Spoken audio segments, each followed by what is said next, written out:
যেই যায় লঙ্কায় সেই হয় রাবণ। আমরাও যখন সেই 2018 সালের কোটা সংস্কার আন্দোলন থেকে বিভিন্ন সময়ে ছাত্রদের চাকরির পরীক্ষায় স্বচ্ছতা আনয়ন কিংবা নিয়োগের দুর্নীতি রোধ করা, চাকরির আবেদন ফি নামে যে গলা কাটা ফি নেওয়া হয় সেগুলো থেকে পরিত্রাণের জন্য অনেক কথা বলেছি, অনেক কর্মসূচি দিয়েছি। কিছু কিছু জায়গা হয়তো পরিবর্তন হয়েছে, আমরা সবটা করতে পারি নাই। কিন্তু আজকের এই শিক্ষার্থী ভাই বোনদের নিশ্চয়ই মনে আছে, আপনারা দেখেছেন 2018 সালে আপনাদের এই মেধাবীদের চাকরিতে ন্যায্য অধিকার প্রতিষ্ঠার আন্দোলন করতে গিয়ে আমরা সেই জুলাইয়ে 30 জুন ঢাকা বিশ্ববিদ্যালয় লাইব্রেরির সামনে, তার পরবর্তী শহীদ মিনারের শাহবাগে আমি আমার সহকর্মীরা কিভাবে বর্বর হামলার শিকার হয়েছিলাম, কিন্তু আমরা হাল ছাড়ি নাই। আমরা 2018 সালের 17 ফেব্রুয়ারি আন্দোলন শুরু করেছিলাম।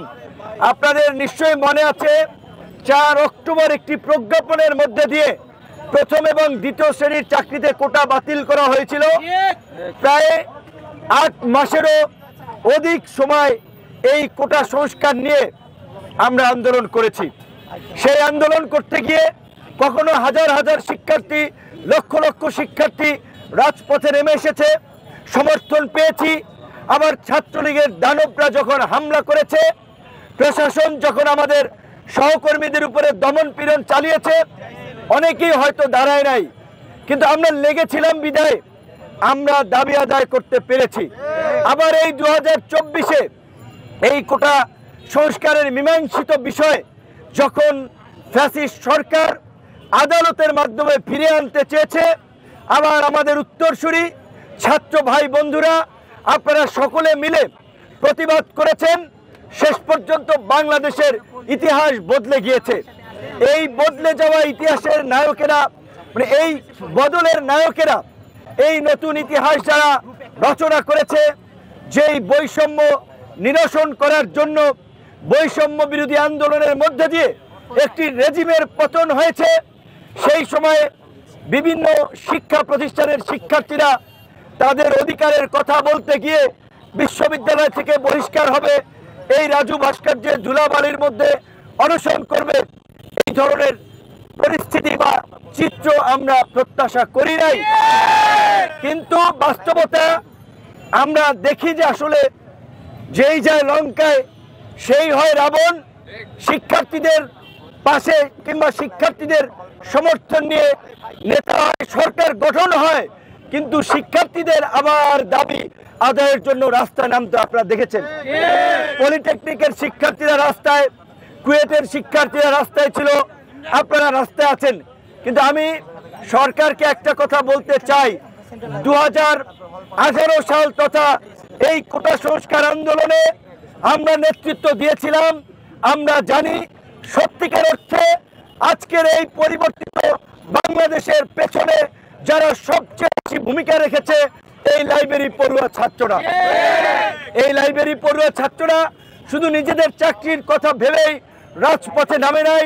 যখন আমাদের উপরে হামলা হয়েছে এবং সর্বশেষ যখন এই জুলাইও এক দফার ঘোষণা হয়েছে, এই লাইব্রেরি পড়ুয়া চাকরি প্রত্যাশী শিক্ষার্থীরাই কিন্তু এই আন্দোলনকে বেগবান করেছে, ত্বরান্বিত করেছে।